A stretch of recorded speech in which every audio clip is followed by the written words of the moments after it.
Assalamualaikum warahmatullahi wabarakatuh. Perkenalkan, nama saya Nabila Zahra Putri dengan NIM 2321111130. Saya akan menjelaskan materi tentang kaidah 1 sampai 10.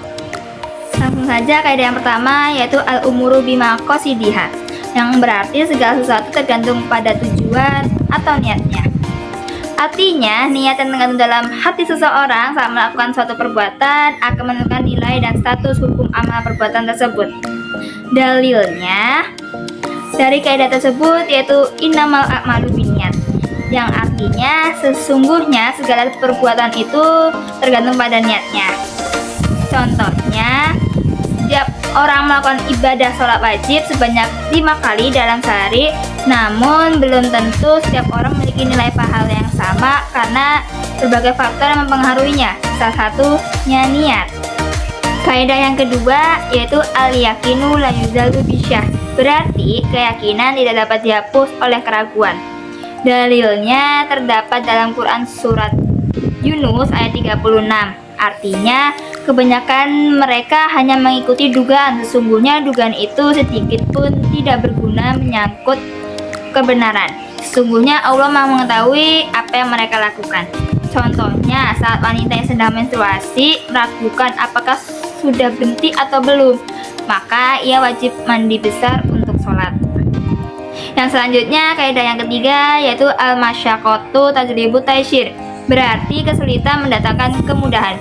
Artinya bahwa kesulitan yang dialami seseorang dalam menjalankan beban syariah dapat menyebabkan kemudahan atau keringanan. Dalilnya terdapat dalam Al-Quran surat Al-Baqarah ayat 185, yang artinya bulan Ramadan adalah bulan yang di dalamnya diturunkan Al-Quran sebagai petunjuk bagi manusia dan penjelasan mengenai petunjuk itu serta pembeda antara hak dan yang batil. Oleh karena itu, siapa di antara kamu hadir di tempat tinggalnya atau bukan musafir pada bulan itu, berpuasalah. Siapa yang sakit atau dalam perjalanan lalu tidak berpuasa, maka wajib menggantinya sebanyak hari yang ditinggalkan pada hari-hari yang lain. Allah menghendaki kemudahan bagimu dan tidak menghendaki kesukaran. Hendaklah kamu mencukupkan bilangannya dan mengagungkan Allah atas petunjuknya yang diberikan kepadamu agar kamu bersyukur. Contohnya, seseorang yang sedang sakit diperbolehkan sholat dengan duduk, berbaring, atau berisyarat ketika ruku dan sujud. Kaidah yang keempat yaitu ad-dararu yuzalu, berarti kemudaratan itu harus dihilangkan. Artinya segala bentuk kemudaratan harus dihindari dan dibuang. Dalilnya terdapat dalam Al-Quran surat Al-Baqarah ayat 195. Artinya, berinfaklah di jalan Allah, janganlah jerumuskan dirimu ke dalam kebinasaan, dan berbuat baiklah. Sesungguhnya Allah menyukai orang-orang yang berbuat baik. Contohnya, membatalkan akad jual beli jika terdapat cacat pada barang dagangan yang disebut khiyar aib. Yaitu kaidah yang kelima, al-adatu muhakamah, berarti ada kebiasaan dapat dijadikan hukum. Artinya, hukum umum bersumber dari kebiasaan yang tumbuh dan berkembang pada suatu masyarakat adat tertentu. Dalilnya terdapat dalam Al-Quran surat An-Nisa ayat 19. Artinya, wahai orang-orang yang beriman, tidak halal bagimu mewarisi perempuan dengan jalan paksa. Janganlah kamu menyusahkan mereka karena hendak mengambil kembali sebagian apa yang telah kamu berikan kepadanya, kecuali apabila mereka melakukan perbuatan keji yang nyata. Pergaulilah mereka dengan cara yang patut. Jika kamu tidak menyukai mereka, bersabarlah, karena boleh jadi kamu tidak menyukai sesuatu padahal Allah menjadikan kebaikan yang banyak di dalamnya. Contohnya, dalam perdagangan, harga yang disebutkan adalah harga berupa rupiah, kecuali jika ada kesepakatan lain. Kaidah yang keenam yaitu al-istihadu la yuqadu bil istihad, berarti istihad tidak dibatalkan oleh istihad.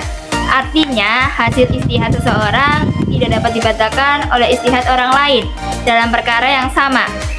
Dalilnya, Rasulullah bersabda, apabila seorang hakim berijtihad lalu ijtihadnya benar, maka ia mendapat 2 pahala. Jika ia berijtihad lalu salah, maka ia hanya mendapat 1 pahala. Contohnya, pembagian warisan untuk kakek dan saudara ada perdebatan ijtihad antara mazhab Hanafi dan Syafi'i. Namun, pandangan masing-masing tetap dihormati. Selanjutnya, kaidah yang ke-7 yaitu iza ittama al-halal wa al-haram guliba al-haram. Berarti apabila halal dan haram berkumpul, yang dimenangkan adalah yang haram. Artinya perkara haram termasuk kerusakan mafasid sehingga lebih diunggulkan daripada perkara halal untuk menghindari kerusakan. Dalilnya dalam Al-Quran surat Al-Baqarah ayat 173. Artinya sesungguhnya dia hanya mengharamkan atasmu bangkai, darah, daging babi dan daging hewan yang disembelih dengan menyebut nama selain Allah.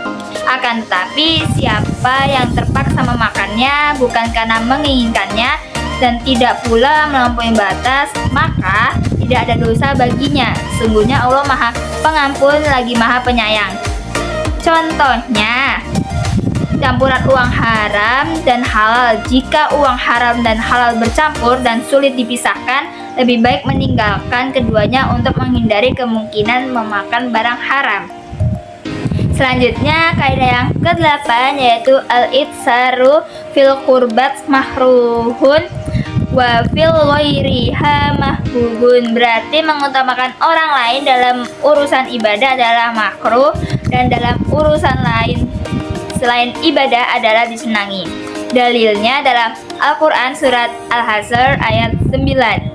Artinya orang-orang Ansor yang telah menempati kota Madinah dan beriman sebelum kedatangan mereka atau kaum Muhajirin mencintai orang yang berhijrah ke tempat mereka. Mereka tidak mendapatkan keinginan di dalam hatinya terhadap apa yang diberikan kepada Muhajirin. Mereka mengutamakan Muhajirin daripada dirinya sendiri. Meskipun mempunyai keperluan yang mendesak, siapa yang dijaga dirinya dari kekikiran itulah orang yang beruntung. Contohnya, berbagi zakat, seorang pengusaha memilih memberikan zakatnya kepada orang lain terlebih dahulu meskipun dia juga membutuhkan. Tindakan ini sangat dianjurkan karena menunjukkan kepedulian terhadap kesejahteraan orang lain. Selanjutnya, kaidah yang ke-9 yaitu at-tabi'u tabi'un. Berarti pengikut itu adalah mengikuti. Artinya seseorang atau sesuatu yang mengikuti atau seseorang yang mengikuti orang lain dalam hal ide atau keyakinannya. Dalilnya yaitu hadis Nabi Muhammad SAW, sesungguhnya imam tidaklah dijadikan sebagai imam kecuali untuk diikuti. Contohnya, apabila seseorang membeli kambing, maka termasuk dalam kambing tersebut kulitnya, termasuk jika kambingnya dalam keadaan bunting, anak yang dikandungnya juga termasuk dibeli. Kaidah yang terakhir yaitu kaidah yang 10 yaitu tasarruful imam ala ro'iyah manutun bil maslahah. Berarti tasarruf atau tindakan imam terhadap rakyat harus dihubungkan dengan kemaslahatan. Artinya kebijakan seseorang pemimpin harus berorientasi pada kebaikan masyarakat. Dalilnya dalam Al-Quran surat An-Nisa ayat 58 yang artinya sesungguhnya Allah menyuruh kamu menyampaikan amanah kepada pemiliknya. Apabila kamu menetapkan hukum di antara manusia, hendaklah kamu tetapkan secara adil. Sesungguhnya Allah memberi pengajaran yang paling baik kepadamu. Sesungguhnya Allah Maha mendengar lagi Maha melihat. Contohnya, jika seorang pemimpin hendak memakzulkan sebagian dari tentaranya karena sebab tertentu, maka itu diperbolehkan. Namun, jika tanpa ada sebab yang melatar belakanginya, tidak diperbolehkan. Sekian penjelasan materi dari saya. Kurang lebihnya mohon maaf. Wassalamualaikum warahmatullahi wabarakatuh.